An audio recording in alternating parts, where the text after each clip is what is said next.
están todos ustedes? Bienvenidos a nuestro tema de interés. Hoy un tremendo tema interesante. Vamos a hablar de lo femenino, vamos a hablar de los sueños, vamos a hablar de libros y de muchas cosas más. Está conmigo Alex Warden. Ella es educadora y guía espiritual.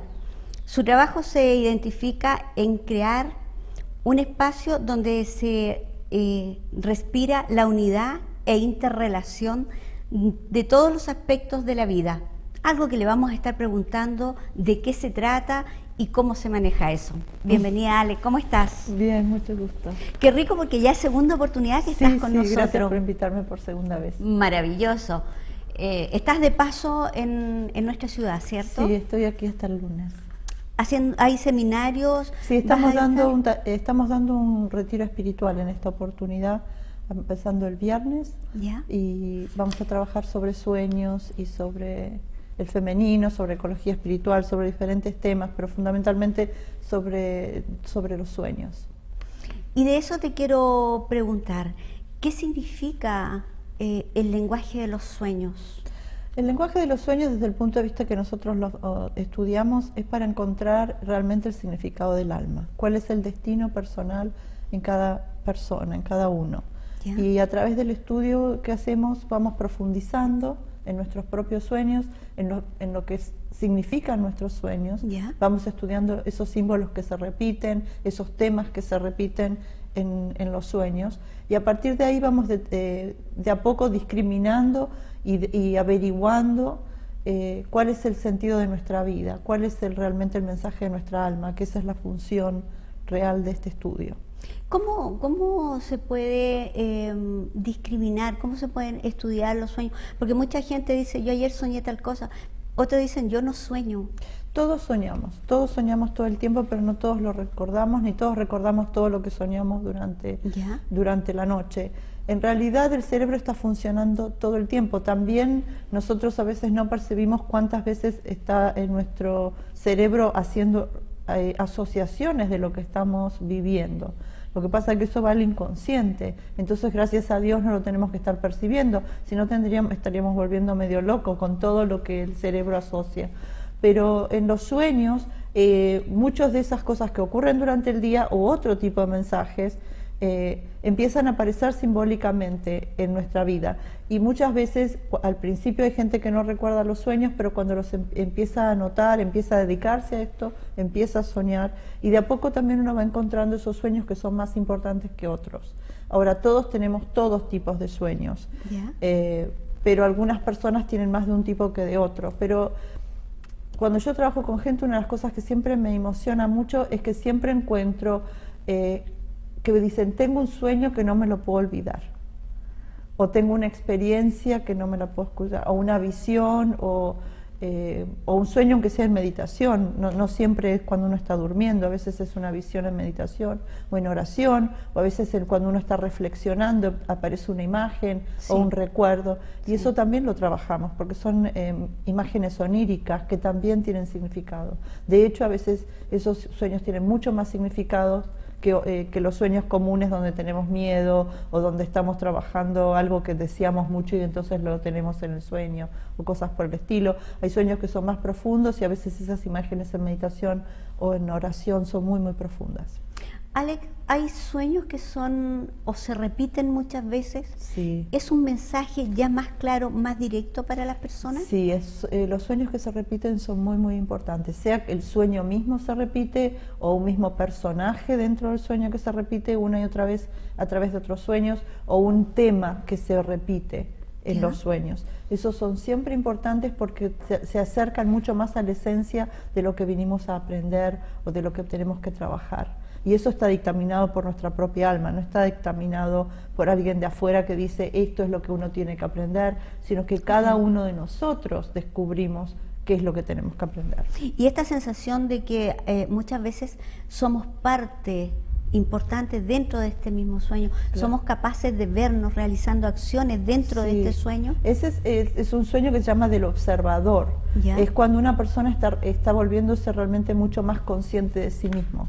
Entonces no solamente está participando del sueño mecánicamente, cumpliendo una función, sino que se nota, está como más vivo dentro del sueño de algún modo,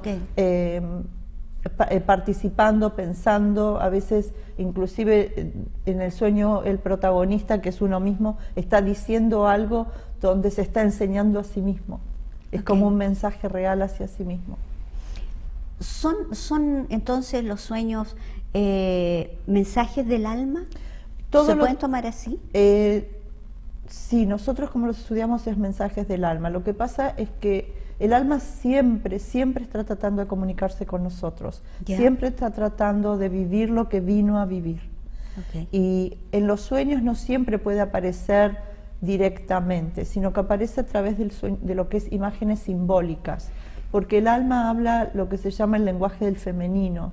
Y el lenguaje del femenino es un lenguaje simbólico, donde no es un lenguaje lineal, por eso utiliza a veces personajes o situaciones que tienen un símbolo, y ese símbolo nos lleva al mensaje del alma. Ahora, tú hablas del femenino, pero no del femenino mujer, no del femenino diosa, como se pudiera interpretar. ¿Qué es el femenino? El femenino es, tanto en el hombre como en la mujer, es un aspecto que nosotros tenemos que vivir para poder ser seres humanos íntegros. Tiene que ver con la sensibilidad, tiene que ver con la introspección, tiene que ver con la capacidad de contener, tiene que ver con la capacidad fundamental de interrelacionar. Porque el femenino naturalmente, y en particular en la conciencia de las mujeres, en la conciencia femenina, nosotros entendemos, desde el punto de vista del femenino, no entendemos las cosas linealmente. Se dice a veces que somos irracionales, y eso para mí es ofensivo, pero en realidad somos no racionales, es decir, el femenino no aprende ni conoce a través de la mente, sino que conocemos a través de la sensación. La mujer conoce su unidad con su hijo porque el hijo está dentro de su vientre y ella no necesita pensar si está unida al hijo o no. Es algo que se sabe. Lo mismo, por ejemplo, el femenino es como más intuitivo. Uno llega a un espacio y sabe de qué se trata. Conoce a la gente antes de que la gente nos diga quiénes son y describan. No necesitamos que nos digan toda su vida para tener una sensación clara de quién es el otro. Esa es una forma de conciencia femenina, y esa conciencia femenina conoce muy diferente que la conciencia masculina, que utiliza la observación y utiliza el raciocinio, utiliza el análisis. Es muy diferente. Es muy diferente. La oración y la meditación, ¿qué rol juega en todo esto? También, al igual que los sueños, son formas de conectarse con la conciencia femenina, porque cuando uno medita o cuando uno ora se está conectando con el sentimiento y se está conectando está buscando una síntesis internamente. Cuando aparece algo en meditación aparece como una síntesis. Cuando uno sabe algo, lo que se llama una intuición, es un conocimiento sintético. Ese conocimiento sintético, que es la forma en que se expresa también el alma, tiene todo que ver con la conciencia femenina. Entonces, cuando nosotros trabajamos el femenino, trabajamos también el femenino sagrado, pero no nos referimos necesariamente al arquetipo de la diosa, sino nos referimos a lo que es más profundo en el femenino, que es ese conocimiento natural que existe en la mujer, particularmente, y en el hombre cuando puede desarrollar su emocionalidad, cuando puede desarrollar su aspecto, el aspecto de los sentimientos, el aspecto artístico. Entonces nosotros desarrollamos todo esto y definitivamente lo ayudamos a través de los sueños, a través de la meditación, a través de la oración, porque son todas formas en que nos conectamos con la conciencia femenina, que es un aspecto de la conciencia del alma. ¿Pueden las personas a través de todo esto sanar algunos traumas, algunas enfermedades, algunas, no sé cómo decirlo, incompetencias de pronto? Sí, porque lo que hace el trabajo del femenino es integrar. La conciencia masculina, digamos, al ser racional y al ser, busca el detalle. Cuando uno observa y busca el detalle, que es muy importante el detalle, lo que está haciendo es separando esa partecita del resto del todo. Cuando uno hace eso una y una otra vez, empieza a desintegrarse también uno, es como que uno empieza a separarse uno mismo. Entonces, parte del trabajo del femenino es volver a integrar todas esas partecitas. Ahora, eso puede ser referido a un tema, pero ¿qué pasa con referido a uno mismo? Hoy en día estamos yendo al médico y nos duele el corazón o nos duele el estómago y nos transformamos en un corazón y en un estómago, porque el médico es tan específico a veces que deja de ver la totalidad de la persona y nos trata como si fuésemos un pedazo de algo. Bueno, ese es el aspecto racional, el aspecto de la conciencia masculina. Esto no siempre te sana, porque uno está tan específico de una cosa y el resto del cuerpo no se considera. Pero cuando nosotros trabajamos a través del femenino, vamos integrando. Es un todo. Entonces buscamos el todo, y al buscar el todo definitivamente nos vamos sanando, porque todas esas partes que parecían desconectadas de nosotros mismos empiezan a integrarse y se empiezan a entender de otro modo. Entonces se empiezan a aclarar muchas cosas y ciertos traumas o ciertos temas de la vida que no podíamos solucionar, naturalmente se empiezan a entretejer, a relacionar con otros aspectos de nuestra vida y se sanan solos, no es que uno hace un esfuerzo por sanarlos, es como natural. Alex, te voy a invitar a una pausa comercial y de regreso vamos a estar conociendo cómo y en qué minuto Alex se da cuenta que puede tener este maravilloso don. Vamos a la pausa.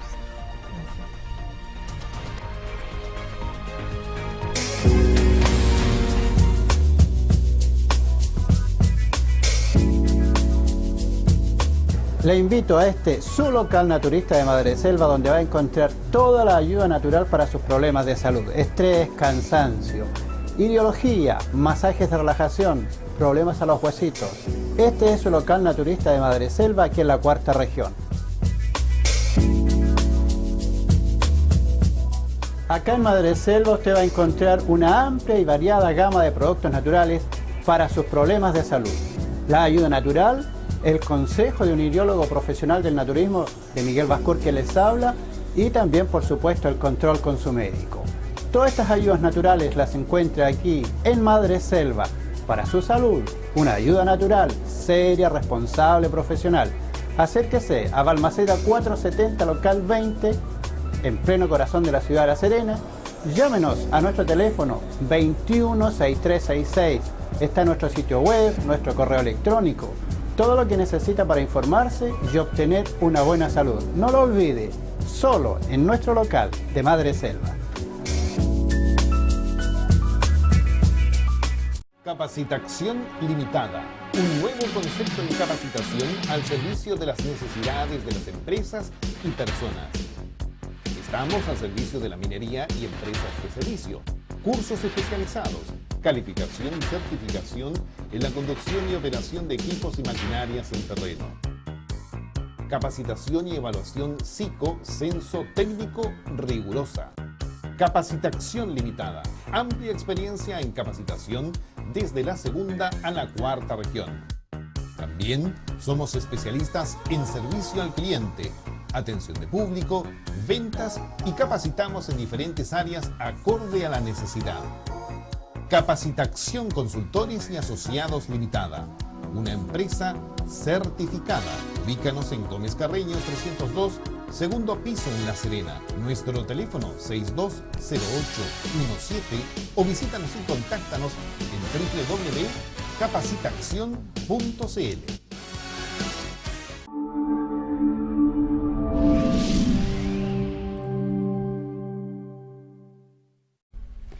Ya estamos de regreso en nuestro tema de interés.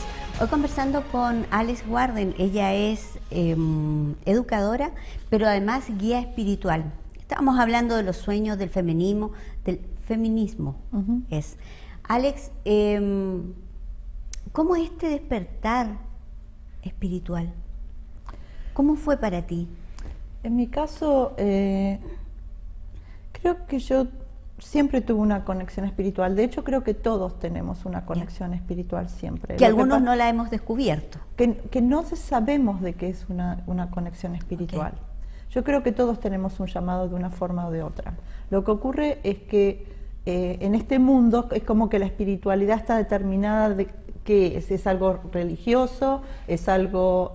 Lo espiritual no se entiende muy bien. Pero desde el punto de vista... Está como encasillado, Alex, claro, hacia el lado religioso. Exactamente. Entonces hay muchas cosas que uno siente en la vida que son espirituales, pero que no le damos el nombre de espiritualidad porque no están dentro de este contexto religioso. Entonces yo siento que siempre tuve este llamado espiritual. Definitivamente cuando entré a la escuela religiosa lo puse dentro del contexto del catolicismo, pero para mí la espiritualidad es como el espíritu de vida tratando de expresarse adentro de uno mismo y a través de uno mismo. ¿Ya? Y lo vemos, por ejemplo, en mi caso a mí me encantaba a través de los sueños, a través del arte, a través de las danzas. Yo me encontraba siempre con que llegaba un momento de disfrute, de un placer. Era como que me sentía completa de alguna manera, y esto lo experimenté desde muy chiquita, y creo que casi todos los niños lo experimentan. Recuerdo, por ejemplo, cosas sencillas. Recuerdo a la noche, mis padres tenían una casa que tenía una especie de techo al cual yo podía ir, y yo me acostaba allí a mirar las estrellas y me expandía con las estrellas. Y esto hoy yo sé que era una experiencia espiritual. Estaba en contacto pleno con la naturaleza. Pero no lo tenías asumido en ese Pero no lo minuto, tenía asumido de esa manera. Y cuando hablo con la gente me encuentro hay miles de formas en que uno puede tener un contacto espiritual. Todos tenemos un momento en que miramos un atardecer, por ejemplo, y nos emociona. O estamos en el campo, o nos despertamos y escuchamos el canto de los pájaros. O a veces sencillo cuando estamos cocinando para alguien que queremos mucho y preparamos eso con cariño y dedicación. Eso también es espiritual. Lo que pasa es que no lo vemos así, y porque no lo vemos así, le sacamos el sentido más profundo de lo que tiene. No se disfruta. Claro, le sacamos la vida, le sacamos la esencia de vida que tiene ese momento, y deja de ser importante, pasa a ser algo que es como un objeto. Y sí, fue un momento aislado de mi vida, en vez de nutrirnos para el resto del día, es como un momento aislado de la vida. Entonces siempre estamos tratando de buscar el momento del descanso como si fuera algo mágico, porque no podemos vivir la vida constantemente en el momento presente. Encontramos a alguien con la calle y nos miramos a los ojos, alguien que hacía mucho tiempo que no veía, un amigo, alguien que no conozco, que necesita ayuda. Son momentos realmente espirituales, son momentos de conexión de corazón a corazón. Para mí eso es la espiritualidad. Y yo creo que, además es cierto, tuve sueños y experiencias que ya se denominarían como místicas, pero todo el mundo tiene experiencias espirituales, y yo lamento muchísimo que no las llamemos así. Tú pasaste por un momento muy difícil cuando nacieron tus hijos. Sí, sí. Estuviste grave en un minuto, ¿no? Sí, estuve a punto de morirme. ¿Eso es también un momento espiritual? Claro. ¿Lo puedes definir así? Sí, totalmente. Los traumas también son momentos espirituales, porque determinan años y años de nuestra vida, determinan nuestra forma de ser, nuestra forma de pensar. Por supuesto que son eventos espirituales. En mi caso, lo que ocurrió es que me dieron una medicación, me inyectaron una medicación para que no tenga dolor, una peridural, y yo tuve una reacción negativa. Y se pensaron que yo estaba poniéndome nerviosa, cuando en realidad no era que estaba nerviosa, me estaba desmayando. Y me dieron más todavía de esa inyección, y ahí ya directamente perdí prácticamente conciencia, con una reacción física muy difícil, y realmente el médico después vino llorando a los 2 días diciendo que creyó que yo me iba a morir, que no se dieron cuenta que estaba teniendo una reacción negativa. Lo que ocurrió en ese momento es que diría que me salí del cuerpo. Perdí conciencia, me salí del cuerpo porque no podía resistir el shock físico. Cuando volví, lo que ocurrió es que me había cambiado un poco la conciencia, y ahí es porque lo llamo una experiencia espiritual también, porque a partir de ahí fue como que descubrí que mis hijos, y lo sentí, con claridad que mis hijos no me pertenecían, que eran de la vida, que eran hijos de la vida y que yo era su cuidadora. Okay. Era la persona que estaba a cargo. No era que no tuvo una conexión emocional madre-hijo con ellos, sino que nunca los pude ver como que eran una propiedad, que es algo que muchas veces los padres sienten, sí, que el niño les pertenece. Sí. Yo eso nunca lo pude sentir. Tuviste que dar alas. Exacto. Ellos nacieron así. Y fue muy fuerte como experiencia, porque yo todo mi embarazo había estado sintiendo algo diferente. Yeah. Y de repente mirar a tus hijos y decir, Dios mío, fueron dos cosas: el darme cuenta que no me pertenecían, que pertenecían a la vida, a Dios, al espíritu de vida. Y la otra cosa que me ocurrió es que de golpe sentí la vulnerabilidad extrema de esos dos niños. Yo tengo mellizos. Me di cuenta y tomé conciencia muy, muy profundamente de que sin mí ellos iban a morir. Okay. Que sin mí ellos no iban a poder sobrevivir, que necesitaban de un adulto en forma constante, que si no les alimentaba, no podían alimentarse a sí mismos, que si no los levantaba, ellos no podían hacerlos por sí mismos, no se podían vestir. Era un estado de vulnerabilidad tan enorme, y sentí el poder que se le da al adulto y la responsabilidad enorme que se nos da al adulto de tener cuidado sobre esos niños. Y en ese momento recuerdo haberle dicho a Dios, Dios mío, ¿cómo me diste tanto poder sobre otro ser humano? Fue casi horrorosa la experiencia. No podía creer que nada me hubiera preparado para eso, para darme cuenta de esa responsabilidad. Había sido docente por muchísimos años, había trabajado con niños en todas las edades, desde 45 días hasta 15 años. Se suponía que todo eso yo lo sabía, había sido criada por mi madre, que realmente también me había educado, pero esa conciencia de la extrema responsabilidad y la extrema vulnerabilidad, y que ese bebé no puede decir que no a nada.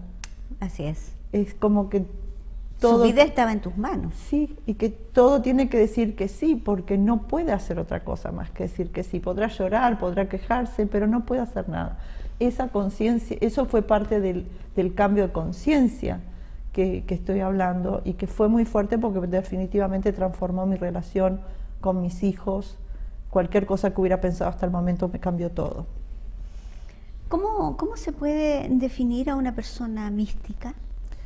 Para mí una persona mística es una muy buena pregunta esta, porque hay mucha confusión con lo que es un místico.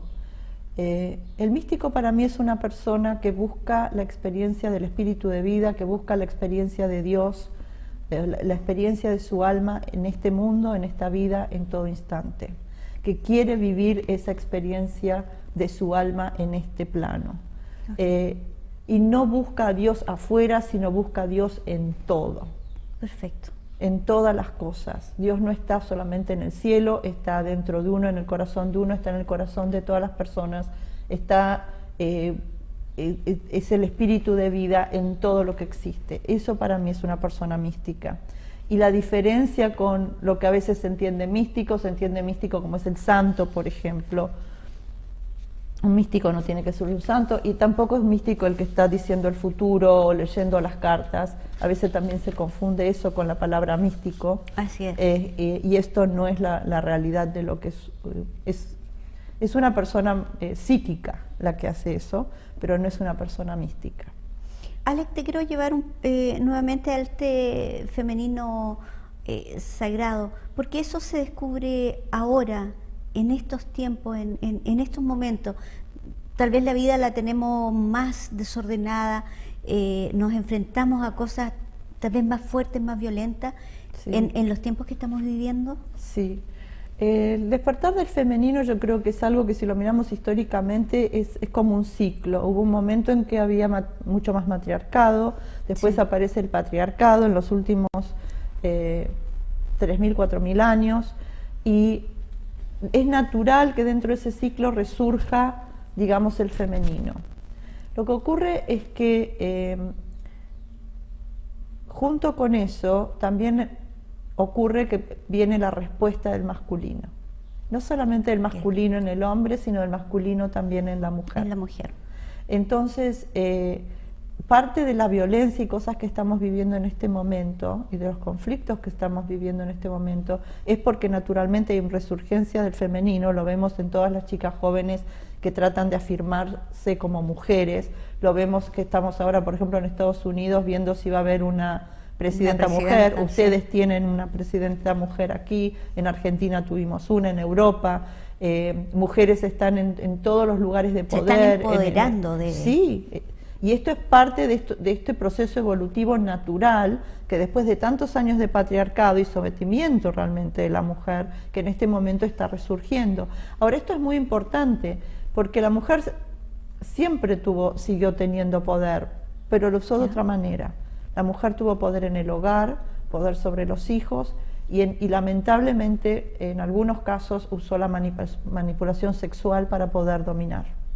Entonces, lo que ocurre es que parte de la respuesta negativa que a veces surge en la violencia del femenino, por ejemplo, que se está hablando tanto ahora, es que es como que una respuesta del masculino de decir yo fui también dominado. Es como que no quieren, como que soportan de algún modo que exista la manipulación, que exista la mujer haciendo en la casa, con el poder femenino en la casa, pero no quieren que compitan en el mundo.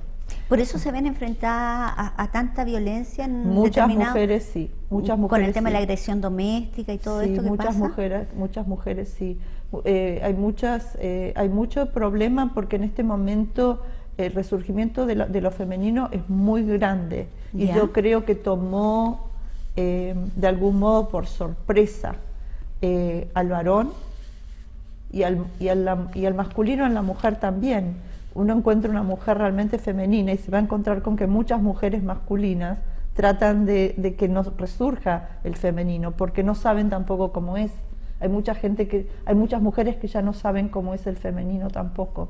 No se puede, les cuesta manejarlo o no saben cómo manejar el tema, ¿no? Porque no se conectan se conectan más bien con el instinto o con la sensación, pero no se conectan con el corazón. Y realmente en este momento el femenino que está viniendo es un femenino sabio. En la antigüedad, digamos, teníamos el femenino representando lo que sería Afrodita, que es la diosa del sexo, la diosa de todo lo que sea doméstico, pero era también una diosa, si uno sabe un poco de historia, era una diosa celosa, era una diosa posesiva. Este es el femenino de Psique, y Psique es la mujer sabia a través del amor, es la conciencia del amor, no es una conciencia instintiva, no es una forma instintiva del femenino que está el verdadero femenino sagrado que está viniendo, y lo ves en las chicas jóvenes, por ejemplo, la frescura, la inteligencia, esa conexión con ayudar a la gente, todos los movimientos de ayudar a los demás, de viajar, de hacer trabajo con chicos pobres, todo eso que está surgiendo, que es realmente la fuerza del femenino. Es un femenino sabio, es un femenino del corazón, no es un femenino tan instintivo. Esto de la diferencia evolutiva y espiritual, ¿cómo se está manejando con el tema de la educación actual? Porque también hay un tema de educación tradicional, pero la no tradicional, que es la educación en casa. Esto es muy importante también lo que estás preguntando, muchas gracias. Una de las cosas que está ocurriendo es que los chicos que están naciendo también son diferentes. Los niños son más inteligentes, literalmente, y vienen a un mundo que ya está integrado. Si uno los ve a los niños no son discriminadores, son muy diferentes, vienen ya integrando, tienen otro conocimiento, lo vi en mis propios hijos. Y lo que ocurre es que la educación tradicional se está quedando como un poco atrasada, de algún modo. Sigue buscando que todos los niños sean iguales, tratan de... como que inclusive de algún modo anulan de algún modo lo que sea lo personal, entonces al no estar personalizadas, están como atrasadas en el sentido de que hoy por hoy lo importante es el individuo. Correcto. Y cuando no tratas de que haya individuos, sino que tratan de que todo esté más o menos igualitario, que todos los chicos aprendan más o menos lo mismo, al mismo ritmo, a la misma edad, todo eso es una forma estipulada antigua, ya los niños no funcionan así. Eso queda como obsoleto en estos tiempos. Es que los niños no responden, hay grandes problemas de conducta en las salas, y en parte es porque los niños también son individuos, y son individuos mucho más rápido de lo que hemos sido individuos nosotros. Okay. Eso también cambia. Y en el hogar pasa lo mismo. Yo veo que hay como, en este momento estamos como en un periodo medio de desequilibrio, porque por un lado los padres reconocen que los hijos necesitan más libertad de expresión, por ejemplo, que la libertad que hemos tenido muchos de nosotros cuando éramos chicos. Sí. ¿Y qué hacemos con eso? ¿Cómo se equilibra de que el niño tenga más libertad de expresión o libertad de poder decidir qué es lo que quiere y lo que no quiere, al mismo tiempo que pueda vivir en sociedad y que pueda vivir dentro de la familia y que pueda compartir con el resto de la familia, que también tiene necesidades y deseos y cosas que hacer? Entonces, estamos en un momento en que no se sabe bien dónde están los parámetros. Es difícil. Está difícil. Alex, se nos fue el tiempo, pero no me puedo despedir de ti sin antes preguntarte por El llamado de mi corazón, el libro de Alex Warden. Es mi autobiografía.